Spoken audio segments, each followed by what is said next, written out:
கூடியிருக்கும் அன்பர்களுக்கும் என்னுடைய மாலை வணக்கம். மணியம் செல்வன் சார் வந்து எனக்கு கிட்டத்தட்ட ஒரு 30 வருஷமாக பரிச்சயம். விகடன் சேர்ந்த புதுசுலேருந்து அவரோட எனக்கு பழக்கம். இன்னைக்கு எனக்கு இருக்கக்கூடிய இந்த எக்ஸிபிஷனில் நான் வியந்த ஒரே ஒரு விஷயம் என்னென்னா, 82 வருஷமாக 2 தலைமுறையாக இத்தனை ஓவியங்கள் வரைந்து கொண்டிருக்கும் இந்த ஓவியர்கள் இந்த 82 வருஷமா இருக்கக்கூடிய இந்த ஓவியங்களை அப்படியே பாதுகாத்து வச்சிருக்கிறதுங்கிறது தான் அது எங்களுக்கான எங்க எல்லாருக்குமான. ஏன்னா விகடன் ஆர்கைவ்ஸ்ன்னு பார்க்கும்போது நாங்க செய்ய வேண்டிய பல வேலைகளை வந்து இதை பார்த்து கற்றுக்கணும் போல் இருக்கு. அந்த அளவுக்கு வந்து ப்ரிசர்வ் பண்ணி வச்சுருக்கீங்க. அதில் மாசை சார் எப்போவுமே தெளிவாக இருப்பார். எனக்கு அப்போல்லாம் புரியல. ஆரம்பத்தில் வந்து அவர் ஓவியங்கள் வரைஞ்சிட்டு அதை திரும்ப கேட்டுருவார், ஒரிஜினல் கேட்டு வாங்கிடுவார். அப்போ எங்களுக்கு புரியல, அதோடைய ஒரிஜினலுடைய மதிப்பும் புரியல, அவர் ஏன் அதை திரும்ப கேட்குறாருன்னு புரியல. ஆனால் அவர் நாசூக்கா ஒரே ஒரு விஷயம் மட்டும் சொல்லுவார், நான் அது நல்லா பாதுகாத்து வச்சுப்பேங்க, நான் அதை வந்து ப்ரிசர்வ் பண்ணி வச்சுப்பேன் அப்படிம்பார். சரி, அவர் ஏதோ சொல்கிறாருன்னு சொல்லிட்டு நாங்களும் அதை விட்டுருவோம். இப்போ பார்த்தா அவர் ப்ரிசர்வ் பண்ணி வச்சதெல்லாம் தெளிவாக தெரியறது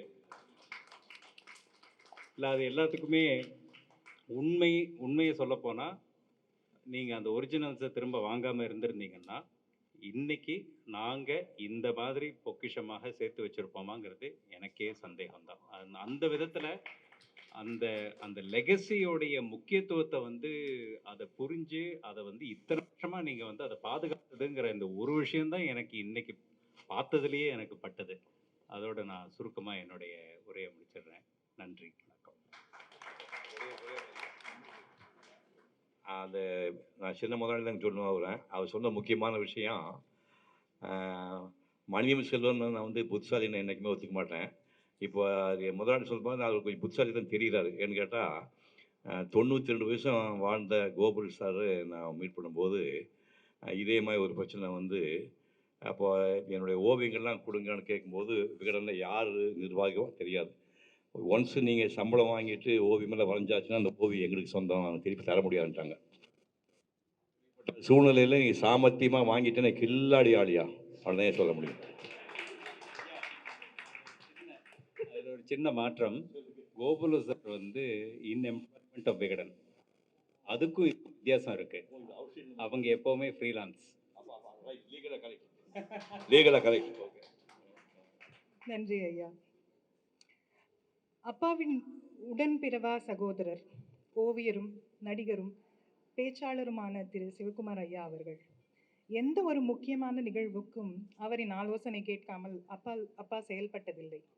அவர்கள் இன்று இந்த விழாவில் கலந்து கொண்ட பெருமையை சேர்த்ததற்கு பெருமகிழ்ச்சி அடைகிறோம். இவரை அன்புடன் உரையாட. எல்லாருக்கும் வணக்கம். இதில் வந்து இந்த நிகழ்ச்சியில் எதுக்காக எனக்கு கூப்பிட்டாங்கன்னு தெரியல.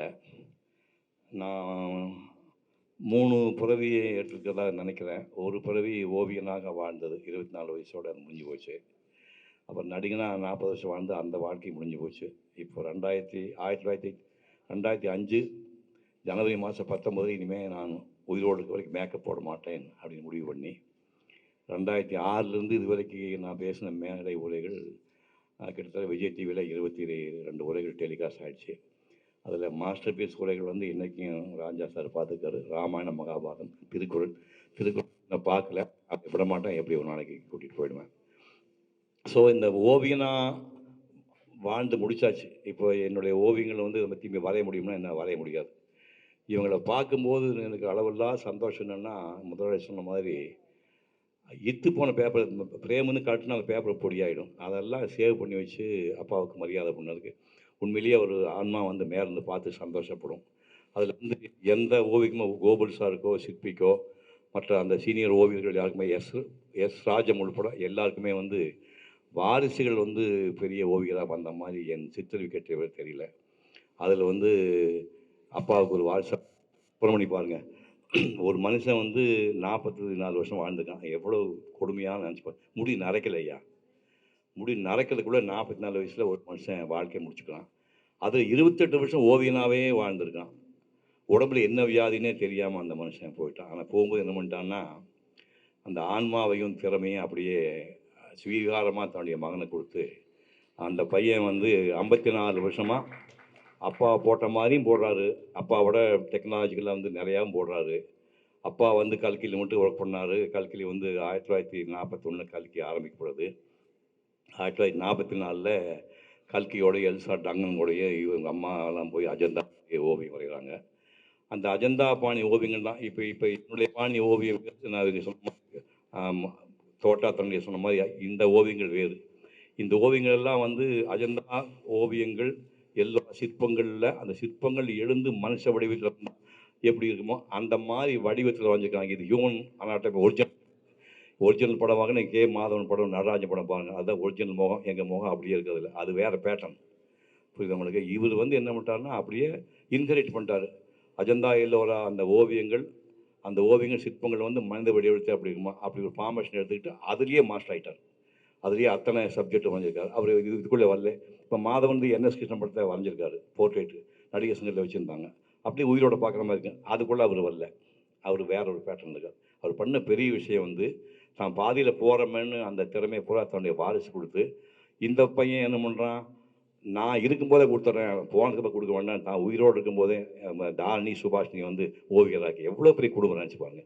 3 தலைமுறையாக வந்து ஓவியர் எனக்கு தெரிஞ்சு தமிழ்நாட்டில் எந்த வீட்லேயும் எந்த குடும்பத்தையும் ஒரு ஆர்டிஸ்ட் இருக்குமா தெரியல. அதை விட முக்கியம் லிங்கையான்னு மணியம் சென்னுடைய தாத்தா சின்ன தாத்தா ஒருத்தர் அவரே ஓவியராமா. 4 தலைமுறை. அதாவது இந்த நாட்டில் வந்து தமிழ்நாட்டில் ஓவியராக பிறகு சாபம் பாவம்னு நான் பல தடவை சொல்லியிருக்கிறேன். அதை திரும்ப இப்பவும் வலியுறுத்தி சொல்கிறேன். ஏன்னா இப்போ இந்த மாதிரி ஆளுகள்லாம் வந்து பிகாசோ மாதிரி ஒரு தீவு விலைக்கு வாங்கியிருக்கணும். இலங்கையில் பாதி இலங்கை விலைக்கு வாங்கிக்கணும். அவர் எங்கே இருக்கார் தெரியுமா? அவர் அவங்க அப்பா வந்து ஆர்ட் டைரக்டராக இருக்கும்போது பார்த்திபன் கணவனுக்கு ஒரு வீடு வாங்கி வச்சுருக்காரு. எந்த காலத்துல அதெல்லாம் 1950 முன்னாடி. அந்த வீட்டில் குடியிருக்காத சொந்த வீடுன்னு வாங்குறது ஞாபகம் வச்சுக்கணும். 54 வருஷம் இவர் ஓவியம் பண்ணிட்டு என்ன அப்பா அம்மா கொடுத்த வீட்டில் வண்டி ஓட்டிகிட்டு இருக்காரு. நம்ம நினச்சி பார்த்தா நாக்கு பிடிச்சி செத்து போகணும். ஓவியர்கள் ஒரு மரியாதை வந்து இந்த நாட்டில் இன்னும் இல்லை. இந்த மாதிரி ஜெயராஜ் வந்து 18 மணி நேரம் ஞாபகம் 18 மணி நேரம் ஓவியம் வரைஞ்ச ஒரு நாளைக்கு 18 மணி நேரம் 24 மணி நினச்சி பாருங்க. சம்சார் பக்கத்தில் டீ ஊற்றி கொடுப்பாங்களாம். அந்த மாதிரில வரைஞ்சால் ஒரு ஃப்ளாட்டில் குடியிருக்கிறார். ஓவியர்களுக்கு இங்கே பெரிய மரியாதை இல்லை. நான் என்னுடைய ஓவியங்கள்லாம் எப்படின்னா, ராஜா சார் சொன்ன மாதிரி மதுரை கோவிலுக்குள்ளே உட்காந்து 21 வயசு நீங்கள் கற்பனை பண்ணி பாருங்க. 21 வயசில் இப்போ சமணம் போட்டு உட்காந்து காலை 8 மணிக்கு வரைய ஆரம்பிச்சு அக்கரி வீரபத்தர், அகோர வீரபத்தர் 2 மண்டபத்தையும் ஒரு மண்டபத்தை வரைஞ்சி குடிக்கிறதுக்கு 10 மணி நேரம். ஒரு தடவை தான் டாய்லெட் போயிட்டு வந்தேன். ஒன்றுக்கு போல ஒரு தடவை போயிட்டு வந்தேன். அப்போ 10 மணி நேரம் 20 வயசு பையன் உட்கார முடியுமா சொல்லுங்கள்? ஒரு 20 வயசு பையன் ஒரு பையன் 10 மணி நேரம் சமணம் போட்டு உட்கார முடியுமா? புரியுது உங்களுக்கு? நான் வந்து யோகா வந்து 58 பண்ண ஆரம்பிச்சிட்டேன். தலைகளாக வந்து 65 வயசு தலைகளாக நின்னேன். அப்புறம் டாக்டர்ஸ் இனிமேல் நீ கூட சொல்லி நிறுத்திட்டாங்க. ஸோ தவம் மாதிரி எடுத்துகிட்டு நான் அதை பண்ணி முடிக்கும்போது சந்தானராஜன் ஓவியர் இருந்தார். ஓவியத்துறையில் இவங்கெல்லாம் படிச்சிருப்பாங்க. அவர் மிகப்பெரிய இந்தியாவில் மிகச்சரிய மாடர்ன் ஆர்டிஸ்ட். அவர் சொன்னார், நீ வரைகிற ஓவியம் நீ காந்தி படம் ராஜா சார் புக் கொடுத்துருக்கேன். இந்த ரேப்பர் காந்தி படத்தை இந்தியாவில் இந்த மாதிரி வரைகிற 2 பேர் கிடையாது. 2 பேர் கூட வரைய முடியாது. அப்படி படாது. அதுதான் எல்லாம் ஒரு ஹொரைசன் ஒரு இடத்துக்கு வந்துட்டு திரும்ப வெளியே வா மாநாட்டு வானாரு. என்னென்னோ பண்ணி பார்த்து மாநாட்டுக்கு நான் வர முடியல. அப்போ அவர் சொன்னார், உன்னுடைய ஓவியம் வந்து 14ஆம் என்னப்பா மைக்கு கலாடா பண்ணுது, கொஞ்சம் கரெக்ட் பண்ணிக்க. 14ஆம் நூற்றாண்டு ஓவியங்கள் எப்போ 600 வருஷத்துக்கு முன்னாடி ஓவியம். நீ லேட்டாக போன்னு தொலைஞ்சிட்டேன். இந்த ஓவியத்துக்கு வேல்யூ இருக்கான்னு சொல்லி நான் துரத்தி விட்டனால நடிகனானாலும் கல்யாணம் பண்ணேன். அதனால் 2 பசங்க கிடைச்சாங்க. அதுக்கப்புறம் வசதியான வீடு இருக்குது. அந்த பசங்க வந்து இத்தனை வருஷம் கழிச்சு 1965க்கு முன்னாடி வரைஞ்ச ஓவியங்களை போல காஃபி டேபிள் புக்காக போட்டு கொடுத்துருக்காங்க. அது காரணம் நான் நடிகனாக வந்தது தான். அதுக்காக நீங்கள் நடிகனான்னு சொல்ல. இப்படி வந்து மக்களால் கொண்டாடப்படாத ஒரு கலையில் ஒரு 3 தலைமுறையாக ஒருத்தர் வந்து நாங்கள் வந்து பிறந்தது வந்து பேர் புகழுக்காக இல்லை. நாங்கள் எங்கள் கடமை எது? எப்படி நல்லகண்ணு வந்து பதவி எனக்கு முக்கியம் இல்லை, நான் மக்களுக்கு சேவை பண்ணது முக்கியம்ட்டு 3 தடவை எலெக்ஷன் நிற்கிறார் நல்லகண்ணு. அது 99 வயசு ஆகுது. 3 தடவை தோற்று போயிட்டார். அப்புறம் கோபம் வரும்ல, நன்றி கட்ட மக்கள்னு. மக்களுக்கு சேவை பண்ணுறது என்னுடைய நோக்கமே தவிர அவங்க பதவியாக நிற்க மாட்டாட்டி இன்னும் கடைசி வரைக்கும் வைப்பாங்க. அந்த மாதிரி இவங்க நாங்கள் கலைக்காக வாழ்கிறோமே தவிர வசதிக்காக புகழுக்காக வாழ்ந்து எப்படிப்பட்ட ஃபேமிலி. இந்த ஃபேமிலி இப்படி ஒரு நிகழ்ச்சி நடத்தி இது இளையராஜாவும் இது சாதாரண ஆள் நினைக்காதீங்க. இளையராஜா வந்து எங்கேயோ புறப்பட்டு மண்ணுக்குள்ளேருந்து புறப்பட்டு வந்து உலகத்தை உச்ச தொட்டாள், சிம்பனி தொட்டாள். இன்னொரு மனுஷன் இளையராஜா மேலே இந்த மண்ணில் பிறக்கிறதுக்கு வாய்ப்பு கிடையாது. அவர் வந்து இந்த நிகழ்ச்சிக்கு வந்து இதை விட அவர் ஹானர் பண்ணுறதுக்கு ஒன்றுமே இல்லை. அளவில்லா சந்தோஷத்தை குடும்பம் சார்பிலே ராஜா அவருக்கு நன்றி தெரிவித்து உரையை முடிக்கிறேன். நன்றி, வணக்கம். சிறு வயசில் வந்து லைப்ரரி போயிட்டு பொன்னியின் செல்வன் அது என்ன 2ஆம் பாகம், அதாவது 2வது பதிப்பா என்னன்னு தெரியல, அது லைப்ரரியில் இருக்கும் இல்லையா, 5 பாகம், மொத்தம் 5 பாகங்கள். அதை எடுத்து படிக்கிறது வந்து எங்களுடைய செட்டுகள்லாம் வந்து ரொம்ப, நான், பாரதி ராஜா, பாஸ்கர், இந்த குரூப்பு எல்லாம், சுப்பிரமணியன் சொல்லி எக்கோ கம்பெனிக்கு அது என்னுடைய ஃப்ரெண்டு, எல்லாம் போட்டி போட்டுக்கிட்டு எடுப்போம். இப்போ ஃபஸ்ட்டு காணவே ஏன்னு, அது எங்கிட்ட இருக்கு, நான் படிச்சுட்டு இருக்கேன். அப்படி படித்து கல்கி சாரு தான், கல்கியினுடைய எழுத்து தான் என்னுடைய கற்பனையை தூண்டி விட்டதே தவிர, அவருடைய எழுத்தினால் எனக்கு கற்பனை உலகத்திலே பறக்கிறது என்பதை வந்து எனக்கு ஆசிரியராக குருவாக இருந்தது வந்து கல்கி தான். அவருடைய ஜோக்ஸும் சரி, அந்த வந்தியத்தேவன் அடிக்கிற ஜோக்கு, வந்தியத்தேவன் குந்தவைக்கு இருக்கிற காதல், இதெல்லாம் வந்து என்னுடைய கற்பனைகளை தூண்டிவிட்ட சமாச்சாரங்கள். இந்த வந்தியத்தேவனையும் குந்தவையையும் மணியன் சார் வரைஞ்ச அந்த உருவங்கள் தான் எனக்கு கண் முன்னாடி வந்ததே தவிர, பொன்னியின் செல்வனை பார்க்குற மாதிரியே இல்லை. எனக்கு குறை சொல்கிறேன்னு நினைக்காதீங்க. அந்த அளவுக்கு தாக்கம் இளவயதில் வந்து நான் படித்து இந்த பொன்னியின் செல்வன் 5 பாகத்தை எத்தனை தடவை படிச்சிருப்பேன்னு எனக்கு தெரியாது, ஞாபகம். கணக்கு வழக்கற்ற தடவை படிச்சிருப்பேன். அதே போல் கற்பனை உலகத்தில் மிதக்க வைத்தது அந்த பொன்னியின் செல்வன்கிற அந்த நாவல் தான். ஜெயகாந்தன் பெரிய எழுத்தாளர், எனக்கு பிற்காலத்தில் அவர் ஆசானுமானார், அதாவது குருவுமானார், எல்லாம் ஆனார்.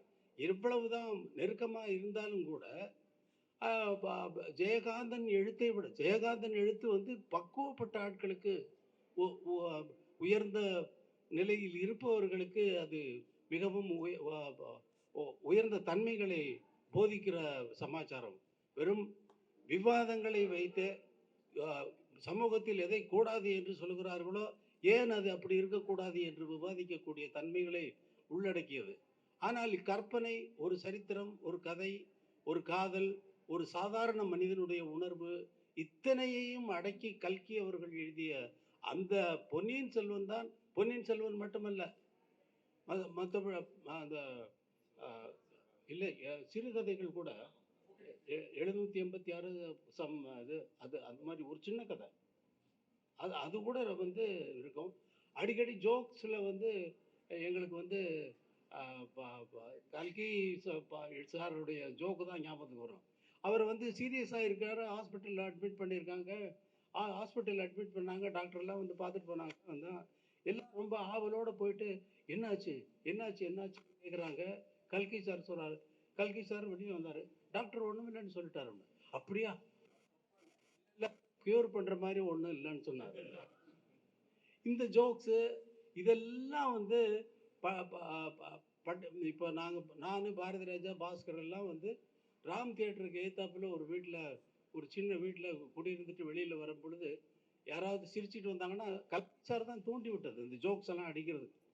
எல்லாம் 3 நாள் பட்டினி, எல்லாம் வழியில் வருவோம். எதிர்த்தாப்புல 3 பேர் வருவாங்க, சிரிச்சுக்கிட்டே வருவான். இவன் டிஃபன் சாப்பிட்டு வராயா, அதான் ஏன் சிரிக்கிறான் அப்படின்னு ஜோக் அடிப்பான். இதுக்கெல்லாம் வித்திட்டவர் கல்கி. இங்கே சார் சொல்கிறப்ப சொன்னார், வாசன் சார் சொல்கிறாரு, 86 வருஷம் இதை கட்டி காத்து வந்தார்களே, அதை எத்தனை பாராட்டினாலும் தகும் என்று. பாராட்டு நான் 46 வருஷம் என்னுடைய இசையை அன்னக்கிளியிலிருந்து இதுவரை சேகரித்து வைக்க வேண்டும் என்று நான் எழுதிய நோட்ஸ் எல்லாம் தேடி ஒரு ஆர்கைவ்ஸ் உண்டு பண்ணுறதுக்காக தேடினா பல படங்களுடைய நோட்ஸை காணும். சில படங்களுடைய நோட்ஸ் வந்து இவர் சார் சொன்னார், இத்து போன மாதிரி, இத்து விழுகிறது. நான் வந்து ரொம்ப ஃபாஸ்ட் ஆன் மியூசிக் எழுதுறதுனால ஒரே ஒரு லைனில் தான் அத்தனை விஷயங்களையும் அடக்கி உள்ளடக்கி எழுதுவேன். வயலன்ஸ் இருக்குன்னா ஒரு 5 லைன் இருக்கும் மியூசிக் மேனுஸ்கிரிப்டில். 5 லைனில் வயலினுக்கு எழுதுருவேன். ஃப்ளூட் எங்கே எழுதுறது? ஃப்ளூட்டுக்கு ஒரு லைன் விட்டு ஃப்ளூட்னு போட்டுட்டு ஃப்ளூட்டுக்கு எழுதியிருப்பேன். அதுக்கப்புறம் செல்லோ, வியாலோஸு, செல்லோ, பேஸு, அப்புறம் கார்ட்ஸு, கிட்டார் வாசிக்கிறவனுக்கு கார்ட்ஸு, பேஸ் வாசிக்கிறவனுக்கு பேஸ் பேட்டர்ன் என்னன்றதில் ஒரே லைனில் போகும். அத்தனையும் உள்ளடக்கி ஒரே லைனில் எழுதியிருப்பேன் நான். அவ்வளவு. இப்போ தான் வந்து ஓப்பன் ஸ்கோராக எழுதுகிறேன். ஒவ்வொரு இன்ஸ்ட்ருமெண்ட்டுக்கும் தனித்தனியாக எழுதணும்னு. இதில் வந்து முக்கியமான விஷயம் என்னென்னா, என்னுடைய இதில் இருக்கக்கூடிய ஒரு டிஃபிகல்ட்டி, ஒரு ஓவியன் எப்படி முழு ஓவியத்தை கற்பனை செய்து அத்தனை பாத்திரங்களுக்கும் ஒரு இடம் கொடுத்து அவர்களை எவ்வளவு பெரிதாக வரைய வேண்டும், எவ்வளவு அந்த ப்ரொபோர்ஷன் இது இருக்கு இல்லையா, அதெல்லாம் வந்து ஒரே கற்பனையில் ஒரு தடவை சிந்திச்சோன்னா போகிறோம். ஆனால் இங்கே வந்து விஷயம் என்னென்னா, என்னுடைய கற்பனை போகிற வேகத்திற்கு நான் ஒரே ஒரு வாத்தியத்திற்கு தான் எழுத முடியும். அதற்குள்ள அடுத்த வாத்தியத்துக்கு எழுதும் பொழுது இந்த தொடர்ச்சியாக வந்த ஃப்ரேஸ் வந்து மறுபடியும் ஞாபகத்துக்கு வராது. அங்கே பிரேக் ஆகிடும். ஏன்னா இங்கே எழுதிட்டு போகிறப்ப நொட்டேஷனில் நான் தப்பாக எழுதிடக்கூடாது. போயிட்டு எழுதிட்டு அதையெல்லாம் மீறி நான் எழுதுவது மியூசிக்காக வந்து உங்கள் அனைவருடைய மனதிலும் உள்ளே புகுந்து நான் போடுற கோடு எப்படிங்க உங்கள் மனசை தொடும்? நான் கேட்குறேன், இது என்ன மாயம்? இன்னும் அப்படியே நடந்து கொண்டிருக்கிறது. நான் வெறும் கோடு தான் போடுறேன். ஓவியர் மாதிரி தான் கோடு தான் போடுறேன். அதுக்கு இந்த உணர்வு எப்படி வரும்? அதாவது வாழ்க்கையை நான் கேட்குறேன், படம் பண்ணிக்கிட்டு இருக்கேன். டெய்லி போவோம்னா 7 மணிக்கு போவோம், படம் ஓடும். அது ஒரு 10 நிமிஷம் ஓடும். 10 நிமிஷம் ஓடினோடனே வந்து மியூசிக் எழுத ஆரம்பிச்சிடுவேன். அதுக்கு போயிடும். அவங்க நோட்ஸ் எல்லாம் எடுத்துடுவாங்க. வாழ்க்கையை 4வது நாள் கூப்பிட்டேன். வாழ்க்கை, இது வரைக்கும் நீங்கள் என்ன அப்சர்வ் பண்ணீங்க? டெய்லி நான் வர்றேன், மியூசிக் எழுதுறேன் இல்லையா, என்ன அப்சர்வ் பண்ணீங்கன்னு கேட்டேன். அவர் சொன்னார், sir you are coming and you are seeing the reel and you are starting immediately and writing music. It sounds very, it goes with the picture very well, very good அப்படின்னு அவர் சொன்னார். You didn't observe anything அப்படின்னு. What you mean by sir? What you mean அப்படின்னாரு. பால்கி, நான் daily ஆஃபீஸ்க்கு வர்ற மாதிரி, clerk வர்ற மாதிரி நான் வர்றேன். வந்த உடனே ரீல் போடுறீங்க, படத்தை பார்க்குறேன். படத்தை பார்த்துட்டு அடுத்த நிமிஷமே உட்காந்து மேனுஸ்கிரிப்ட் எடுத்து நான் எழுத ஆரம்பிக்கிறேன். நான் எழுதுகின்ற அந்த நிமிடத்தில், அந்த நொடியில் நீங்கள் எடுத்த படத்திற்கு, நீங்கள் எடுத்த அதில் நடித்திருக்கக்கூடிய பாத்திரங்களின் உணர்வுகளுக்கு ஏற்ப அந்த உணர்வை தூண்டுகிற மாதிரி, தொடுகிற மாதிரி அந்த நிமிடத்தில் அந்த பேனாவில், அந்த பேப்பரில் இந்த நோட்ஸ், நான் எழுதுகிற நோட்ஸ் எப்படி அங்கே போய் மேட்ச் ஆகுது அப்படின்னு கேட்டேன். சார் என்ன சார் இது? என்ன எனக்கே புரியாத வாழ்க்கை, எப்படி பண்ணுறீங்க அப்படின்னு கேட்டார். எனக்கே தெரியாது வாழ்க்கை. The moment I put my pen on the paper, it comes automatically. Whenever I finish write, அந்த ரைட்டிங் எப்போ முடியுதோ அப்போ ரீலில் அந்த சீக்வன்ஸ் முடிஞ்சிருக்கும்.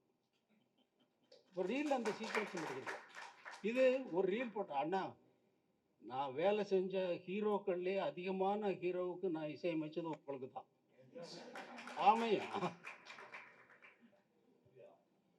ஒரு ஹீரோவுக்கு அதிகமாக நான் வேலை செஞ்சுருக்கேன்னா அது சிவகுமார் அண்ணனுக்கு தான். முதல் படத்துலேருந்து எத்தனை படம், அதான் கண்ணன் ஒரு கை குழந்தை என்ன மறக்க முடியுமா? சின்ன கண்ணன் அழைக்கிறேன் நான் விட்டுருவார் அவரு. என் கண்மணி. அது மாதிரி இது எப்படி போய் அமைகிறது என்று தெரியவில்லை. முக்கியமான விஷயம் என்னென்னா, 86 வருடம் அவர்கள் பாதுகாத்ததை நான் 46 வருடம் கூட இன்னும் கடக்கவில்லை. என்னுடைய நோட்ஸ்களை காணோம். யார் எடுத்துகிட்டு போனாங்க? திருடிட்டு போனாங்களா? வெளியில் என்ன இது பண்ணாங்க? இல்லை காப்பி அடிக்கிறதுக்காக எடுத்துகிட்டு போனாங்களா? ஒன்றும் தெரியல. நிறைய படங்கள் மிஸ்ஸிங். இப்போ ஓரளவுக்கு எல்லாம் கலெக்ட் பண்ணி வச்சுட்டோம். இல்லைன்னா வந்து இப்போ வந்து மறுபடியும் இந்த ரெக்கார்டு ஒலிப்பதிவை தேடி பிடிச்சி மறுபடியும் எழுத ஆரம்பிக்கணும். இண்டிவிஜுவலாக எழுதணும். ஒரே லைனில் இருந்ததெல்லாம் இப்போ நான் வந்து ஓப்பன் ஸ்கோராக எழுதி ஆகணும். அது பெரிய விஷயம். அது வந்து மணியன் மாசேவை வந்து நான் பார்த்து அதில் வந்து தெரிஞ்சுக்கிட்டேன். நானே போய் இதெல்லாம் கலெக்ட் பண்ண முடியாது. ஆட்கள்கிட்ட சொல்லி அதெல்லாம் தேடி பிடிங்கடா பாவிகளா அப்படின்னு எனக்குள்ள வேலை செய்கிறவனுங்க பாவிகள். தேடி பிடிங்கடா பாவிகள்னா எனக்கு கீழே வேலை செய்கிறவங்கள தான் நான் திட்ட முடியும், மற்றவங்களை திட்ட முடியாது. அதனால் இந்த இந்த இந்த ஒரு நொடியை இந்த இந்த நாளை இன்றைக்கு வந்து பகவான் ரமணர் பிறந்த நாள். காலையில் அங்கே பகவான் ரமணர் உடைய அந்த பிறந்த நாள் விழா கொண்டாட்டத்தில் கலந்து கொண்டு சாயங்காலம் வருகிறேன், இங்கே இந்த நிகழ்ச்சிக்கு நான் வருகிறேன் என்று ஒத்துக்கொண்டதை மறந்து விட்டேன். மறந்து வந்து வெற்றிமாறனுடைய விடுதலை பார்ட் 2க்கு இசையமைப்பதற்காக அவர் படம் எனக்கு காட்டுவதற்காக இன்று ஸ்டுடியோவுக்கு வந்தார். அவருடன் உட்கார்ந்து படம் பார்ப்பதற்காக போய் உட்கார்ந்துருக்கிறேன். உட்கார்ந்துருக்கும் போது மணியன் செல்வனுடைய மகன் வந்திருக்கிறார் அப்படின்னாங்க. ஐயோ இன்னைக்காவது இன்னும் மறந்தே போயிட்டேனே அப்படின்னு சொல்லிட்டு அப்புறம் வெற்றிமாறன் அனுப்பிச்சிட்டு நான் இங்கே வந்து நல்ல வேளை மறந்து நான் வந்து கொடுத்த வாக்கை வந்து இல்லை நான் தவறுனவன் ஆகிடுவேன் இல்லையா, இல்லை அதுக்காகத்தான் கொடுத்த வாக்கை காப்பாற்றும்பாறு பகவான் ரமணருடைய அருளினால் நான் இங்கே வந்ததும் மணியன் செல்வன் அவர்களை வாழ்த்துவதற்கு ஒரு சந்தர்ப்பத்தை ஏற்படுத்தி கொடுத்த மணியன் செல்வன் அவர்களுக்கும் அவர்களுடைய குடும்பத்தாருக்கும் என்னுடைய மனமார்ந்த நன்றியை தெரிவித்துக் கொள்கிறேன். நீண்ட ஆயுள், நிறை செல்வம், ஓங்கு புகழ், மெஞ்ஞானம் பெற்று நீடூழி வாழ எல்லாம் வல்ல இறைவனை மணியன் செல்வனுக்கு அருள வேண்டும் என்று பிரார்த்திக்கிறேன். நன்றி, வணக்கம். செம்மொழி மாநாடு கலைஞர் கோயம்புத்தூரில் பண்ணார். அந்த செம்மொழி மாநாட்டுக்கு உயிர் கொடுத்தாள் தோட்டாத்தரணி. செம்மொழி மாநாட்டுக்கு உயிர் கொடுத்தாள். நீங்கள் அந்த அந்த கற்பனையே பண்ண முடியல. அந்த வந்து 10-12 நாள் நிகழ்ச்சிக்கு அரங்கமாக இருக்கட்டும், செட் ஆகட்டும், எல்லா சகலமான விஷயத்தையும் அவர் பண்ணதை லைஃப்பில் மறக்கவே முடியாது. இப்போ நான் கையில் வச்சுருக்கிறது தான் நான் சொன்னேன், முதல் பிறவி எடுத்தது. ஒரு 4-5 படங்கள் மட்டும்தான் நம்ம காட்டுவேன், ஜாஸ்தி காட்ட மாட்டேன். எங்கேயுமே போய் யாரும் சொல்லி கொடுக்காம மோகன்தாஸ் அப்ரெண்டிஸாக ஒரு தோசை கொடுப்பாங்க, நான் காஃபி சாப்பிட மாட்டேன். அது தமிழ் ஹார்லிக்ஸ் சாப்பிட்டு என்னுடைய 17 வயசில் வரைஞ்ச, யாரும் சொல்லி கொடுக்காம வரைஞ்ச ஓவியம் 10 கமாண்ட்மெண்ட்ஸில் பிரின்ஸ், ஷெப்பர்டு, மோசஸ் 3 கேரக்டரும் யாரும் சொல்லி கொடுக்காம நானாக வரைஞ்சது. 16 வயசு இதை நான் வரையும் போது எனக்கு 16 வயசு. அப்புறம் ஓவியக் கல்வியில் சேர்ந்து எனக்கு 22 வயசு இருக்கும்போது திருவண்ணாமலையில் விருதுநகர் நாடார் சத்திரம் இருக்குது. அங்கே ஓசியில் தங்கிட்டு, தம்பி இங்கே வந்து படுக்கிறதுக்கு மட்டும் வந்துட்டு குளிக்கிறதெல்லாம் வெளியில் குளிச்சுக்கணும், 2 நாளைக்கு ஒரு தடவை 4 நாள் குளிச்சு ஒரு ஹோட்டலில் குளிச்சுட்டு பப்ளிக் பிளேஸ் டாய்லெட்டுக்கு போயிட்டு நான் வந்து திருவண்ணாமலை 1963 சன்னதி தெருவில் போனேன். ஒரு வீட்டில் மாடியில் ஏங்கல் நல்லா இருக்குன்னு தோணுச்சு. உள்ளே போய் எட்டி பார்த்தா ஒரு பொண்ணு அப்போ தான் புதுசாக தாலி கட்டி இருக்குது, மஞ்சள் போட்டு காயில். மாடியில் போய் இந்த ஓவியம் வரைஞ்சிக்கிறேன்னு சொன்னேன். ஒரு மாதிரி பார்த்து தொப்பி வச்சுக்கணும் பயந்துட்டாங்க, நல்ல பையன் தப்பெல்லாம் பண்ண மாட்டேன். ஒரு சந்தேகம் வந்து மாடி அனுப்பி உள்பக்கம் பூட்டிங்கன்னு சொன்னேன். உள்ளே மேலே அனுப்பிட்டு உள்ளே பூட்டிடுச்சு. இப்போ மாடியில் உட்காந்து 3 மணி நேரம் திருவண்ணாமலை கோயில் வரைஞ்சதான் இந்த ஓவியம்.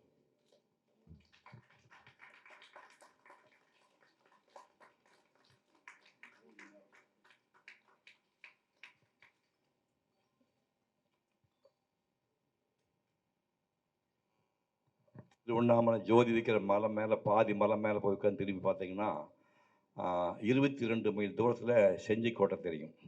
22 மைல் தூரத்தில் ஹேசியாக லைட்டாக வந்து ப்ளூ கலர் தெரியும். அதுக்கப்புறம் வயக்காடு தெரியும், காஞ்சிபுரம் பகுதி தெரியும், தோப்புகள் தெரியும். அப்படியே வந்து 4 கோபுரங்கள், 4 கோபுரத்து பின்னணியில் தூரத்தில் மலைகள், செஞ்சிக்கோட்டை. இது வந்து 8 மணி நேரம், காலையில் 8 மணிக்கு வந்து சாயங்காலம் 4 வரைக்கும் சிங்கிள் ஷீட்டிங்கில் வரைஞ்ச ஓவியம் இது.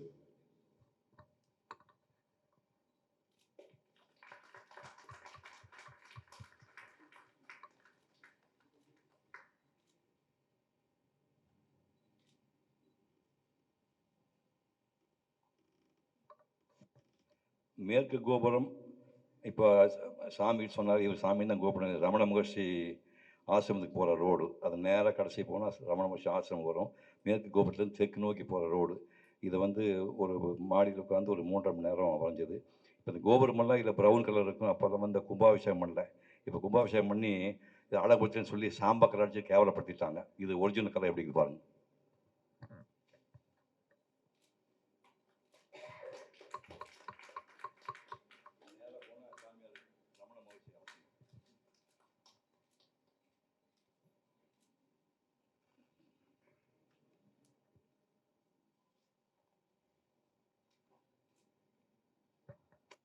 கன்னியாகுமரி காந்தி மண்டபம் கடைசியாக வந்து நான் போய் வரைஞ்சது 64. இதுக்கப்புறம் நடிக்கிறதுக்கு வந்துட்டேன்.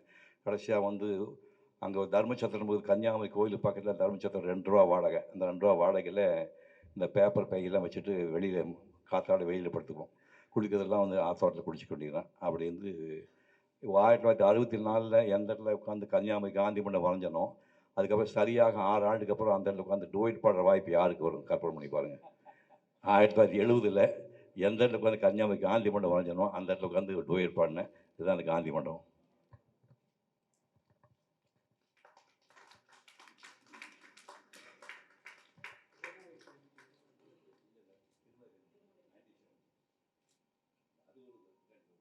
தந்திருக்கும் வருகை தந்திருக்கும் பெரியவர், என் மனசுக்கு பிடித்தவர். என் மனசு மாத்திரம் இல்லை, என்னுடைய ஓவியத்தை பண்ணும்போது அவருடைய கீதாஞ்சலி பாட்டு இன்னைக்கு அது என்னுடைய ஆல்பத்தில் கண்டினியூவாக போயிட்டுருக்கும். அந்த அப்படிப்பட்ட பெரிய மகான். அது மாத்திரம் இல்லை, அவருடைய படைப்புக்கு நான் சொல்கிறதுக்கு வார்த்தையே இல்லை. அப்பேற்பட்டவர் இந்த நிகழ்ச்சிக்கு வருவார், கூப்பிட்டோன்னே அழைத்துன்னு வருவார் அப்படின்ட்டு நான் நினச்சி கூட கனவுல கூட நினச்சி பார்க்கல. ஸோ இப்பேற்பட்ட ஒரு லெஜண்ட் நீங்கள் வந்து எனக்கு இன்றைக்கி இந்த நிகழ்ச்சிக்காக இருந்தது ரொம்ப ரொம்ப மகிழ்ச்சி.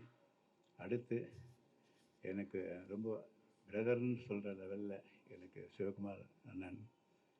அவர் வந்து இந்த என்னுடைய ஓவியத்துறையில் நான் எடுத்து காலடி வச்சு என்ட்ரு ஆன உடனே அது அந்த டைமில் என்னை ஒரு வீட்டுக்கு கூப்பிட்டு பல ஸ்கெட்சை காமிச்சார்.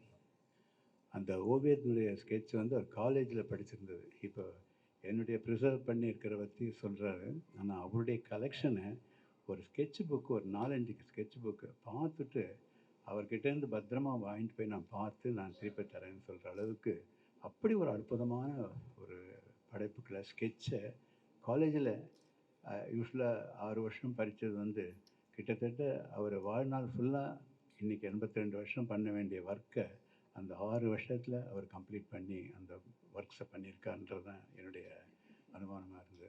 ஏன்னா அதனுடைய திறமை, அதனுடைய மெடிடேஷன், அது வந்து ஒரு தவமாகவே இப்போ நாங்கள்லாம் பத்திரிகைக்காக பண்ணுறோம் அப்படி இல்லாமல் தன்னுடைய ஆத்ம திருப்திக்காக அப்படியே வெறுமை அவர் வந்து அதை வந்து போய் அந்த இடத்த ஒரு ஸ்பாட் ஒர்க்கு அதை வந்து ஒரு ஓவியனாக இருக்கிறதுனால என்னால் உணர முடிஞ்சது. அது அப்படி ஒரு நல்ல ஒரு படைப்புகளை அவர் பண்ணி இருக்கிறது எனக்கு ஒரு ரொம்ப சந்தோஷம். அவர் வந்து என்னுடைய முதல் ஒரு எக்ஸிபிஷனுக்குலேருந்து ஆரம்பித்து 1909 அதாவது 2009 ஒரு எக்ஸிபிஷன் வைக்கும்போது அவர் அது பண்ணார். அதே மாதிரி அப்பாவுக்கு காலத்தை வென்றவர்கள்னு சொல்லி ஒரு நிகழ்ச்சி பண்ணும்போது தூர்தர்ஷனில் அவரை நான் வந்து ஜஸ்ட்டு ரிக்வெஸ்ட் பண்ணேன். அதை வந்து ரொம்ப அற்புதமாக அது வந்து வீட்டுக்கு வந்து ஷூட் பண்ணி அது கொடுத்துட்டு போனார். அப்படியெல்லாம் ஒரு இதையும் என்னுடைய டெவலப்மெண்ட்டுக்கும் ரொம்ப முக்கிய காரணமானவர். அப்புறம் அடுத்து எம்டி சொல்ல வேண்டாம். எனக்கு எஸ்எஸ் வாசன் சார் இருக்கும்போதே 69 அதுக்கு வாய்ப்புக்காக என்னோடய படங்கள்லாம் அவர் பார்த்து சான்ஸுக்காக கொடுத்தபோது பார்த்த டைமு அந்த 69. அதுக்கப்புறம் என்ன ரிசல்ட்டுன்னு தெரியாது, ஆனால் அந்த படத்தை பார்த்துட்டாரு அப்படின்னு தெரியும். அதுக்கப்புறம் அந்த டைமில் அவர் மரணம் அடைந்ததுனால அதுக்கப்புறம் அந்த பெரிய என்ன வீடுன்றது ஒரு பெரும் கோட்டை. அதில் வந்து ஒரு பர்டிகுலர் அப்போல்லாம் ஒரு ஸ்டாஃப் மாத்திரம்தான் இருந்து ஒர்க் பண்ணுவாங்க ஒரு பத்திரிக்கைக்கு, இண்டிவிஜுவலாக ஒவ்வொரு இதுலையும். ஸோ அப்படி ஒரு பெரிய பத்திரிக்கையில் எனக்கு பாலசுப்ரமணியம் அவர்கள் வந்து ஆசிரியர் பெரிய அவர் வந்து எனக்கு வாய்ப்பு கொடுத்ததும் சரி, அதுக்காக எனக்கு ஒரு பெரிய சர்ஃபேஸ் என்டையராக அது வந்து அற்புதம் கொடுத்து எனக்கு ஒரு வாய்ப்பளித்தார். இது இப்போது என் டாக்டர்கிட்ட சொன்ன மாதிரி அப்பாவுக்கு கல்கி கிடைச்ச மாதிரி எனக்கு விகடன் கிடச்சிது. அது மாத்திரம் இல்லை, கல்கியில் படம் போட்டு பொன்னியின் செல்வன் வந்தது பப்ளிஷ் பண்ணுறது அவர் சார். எனக்கு ஆக்சுவலாக எப்படி சொல்கிறது, இப்போ எம்டின்னு தான் உங்களுக்கு நான் பேர் சொல்கிறத விட அப்படி இல்லை அது மாதிரி அப்படி இருந்த ஒரு டைமில், அந்த டைமில் இருந்தாலும் கூட நீங்கள் அந்த பண்ணணும் அப்படின்ற உத்வேகம் கொடுத்து அந்த டைமில் இந்த புக்கு இன்னி வரைக்கும் அந்த 70 ஆண்டு தாண்டியும் இப்போ அந்த அவருடைய படைப்புகள் உயிர் பெற்றிருக்கிற அந்த உயிர் ஓவியத்தை அதுக்கு ஒரு இதை கொடுத்து மதிப்பும் அதனுடைய வேல்யூவும் கொடுத்து அந்த புக்கில் போட்டு எல்லா படங்களோடையே பண்ணார் அவர். ஸோ இப்படி என்னுடைய இதெல்லாம் வந்து இது பண்ணும்போது என்னுடைய வாழ்க்கையில் எனக்கு ஒரு நீண்ட நாள் கனவு இது வந்து இந்த எக்ஸிபிஷனும் பண்ணணுன்ட்டு. ஏன்னா அது வந்து எக்ஸிபிஷன்றது நம்ம தனியாக ஒரு இண்டிவிஜுவலாக ஒரு 100 பேரோ ஒரு 1000 பேரோ கூப்பிட்டு பண்ண முடியும். ஆனால் மேக்சின் மாத்திரம் ஒரு எக்ஸிபிஷனே இல்லாமல் வாரம் பல லட்சம் பீப்புளை போய் அந்த படம் தானாக போய் கிடச்சிது. ஸோ அது ஒரு பெரிய எங்களுக்கெல்லாம் ஒரு பெரிய என்கரேஜாக இருந்தது. இந்த எக்ஸிபிஷன் பண்ண கனவு வந்து அப்பாவுக்கு இந்த 100 ஆண்டு வரும்போது அது அவசியம் பண்ணணும்னு சொல்லி முயற்சி எடுத்து இந்த நூற்றாண்டில் பண்ணுறதுக்கு ஒரு நல்ல ஒரு வாய்ப்பு கிடைத்தது. அந்த இடத்துல பெரியவர் ராஜா அவர்கள் வந்து வரணும் அப்படின்றதுக்கு முக்கிய காரணமாக என் மனசுக்குள்ளே தோன்றி கேட்டதுக்கு காரணமே, அவர் வந்து இசையில் இவ்வளோ பெரும் சிறப்பும் இதுவும் இருந்தாலும் அந்த ஓவியத்தை பற்றி அவர் வந்து ஒரு வாட்டி என்கிட்ட பேசும்போது, ரெம்பரண்டோட படம் அந்த லைட் அண்ட் ஷேட் படம் பிடிக்கும் பார்த்துருக்கேன் அப்படின்னு சொல்லி தன்னுடைய போர்ட்ரேட் பண்ணும்போது அதை குறிப்பிட்டு சொல்லி பண்ண சொன்னேன். அப்போ எனக்கு ஆச்சரியமாக இருந்தது. இசையில் இருந்தாலும் கூட அந்த ஓவியத்து மேலே அந்த அவ்வளோ ஆர்வத்தோடு அதை கிரகிச்சிருக்கார் அப்படின்னு வரும்போது, அவர் வந்து இந்த எல்லா கலைகளையும் அதை அப்சர்வ் பண்ணதுனால அவர் வந்து இந்த இடத்துக்கு வரணும்னு சொல்லி நான் ஆசைப்பட்டேன். அதே மாதிரி எனக்கு விகடன் வந்து எனக்கு ஒரு பெரிய சர்ப்ரைஸ் தந்தது. அதுக்காக இவர் சீனிவாசன் வந்து நான் வரணும் அப்படின்ட்டு ஆசைப்பட்டேன். ஆனால் சிவகுமார் அவர்கள் சொல்ல வேண்டாம், அவர் உடன் இருக்கிறதுனால என்னுடைய இதுக்கு வந்து ரொம்ப என்கரேஜ் பண்ணி எல்லா டைரெக்ஷனும் வந்ததான். எதிர்பார்க்காம தம்பி அண்ணன் சொல்லணும், தோட்டதரணி இந்த காலேஜிலேருந்து நாங்கள்லாம் ரொம்ப சைக்கிள்லேயே டபுள்ஸ் எல்லாம் அடிச்சு நம்மலாம்.